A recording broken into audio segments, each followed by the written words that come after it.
This is Good Morning San Diego. Recent store closures are affecting the commercial real estate market, and here to tell us more is the licensed California real estate broker, Mark Powell. I said we went from one Mark to another Mark. That's here we right. go. So, you know what? I said this is a really interesting topic because, as we know, some of these big box stores have been closing. So what happens now?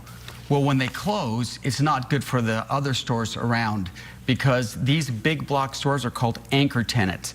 And all the foot traffic that goes in there, these other smaller stores like the little restaurants and things, they get some of that traffic. Well, now they're closing for multiple reasons. One is, the main reason is online shopping. So people would prefer to go through Amazon and have their stuff delivered right to their door. And the younger generation, they're very comfortable. Even if they get something that they don't like, they just go and return it. They have places where you can return your Amazon gifts that you don't like. So what we're looking at is, it's kind of a phenomenon.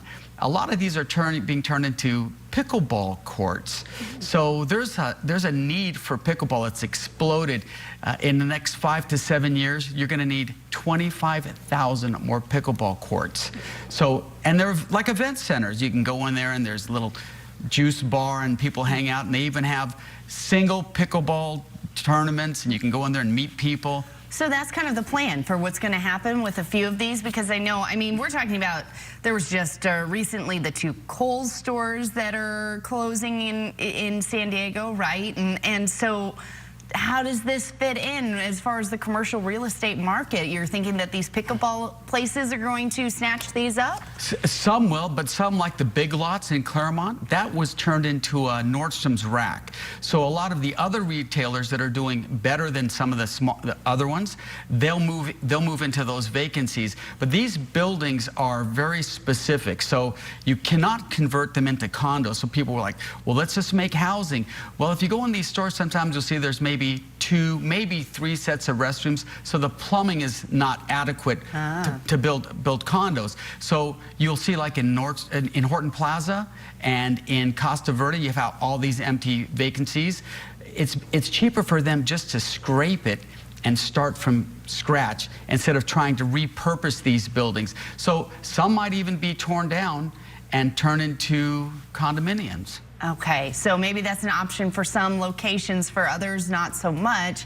Now, it is a problem if it just sits vacant. I mean, I think that that's probably the biggest scare, is that then it's going to sit vacant, and then what you're looking at is a eyesore, essentially. It's a huge problem because when a property sits vacant, it doesn't collect rent. Yeah. And these are valuated by how much rent they generate. So now you have an asset that's not bringing in money. It devaluates that property, which consequently will devaluate a lot of the properties in that entire shopping center. So they want to get people in there. They want to get them leased up right away. But you know, they have to pay these, it's called triple net.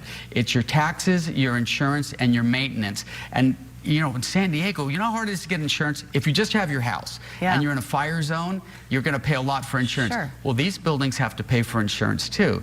And the maintenance is going up, and cost of living is going up. So it's expensive now to have a block store. That's why a lot of these big stores are going online, and they're going through things like Amazon. So you just go on your phone, click, and it's at your doorstep. Which I said, well, that then is scary, because then what's going to happen when you really do need something in 10 minutes, 15 minutes? And you can't get it that quick. I know, but I'll tell you what, there are plans for these buildings.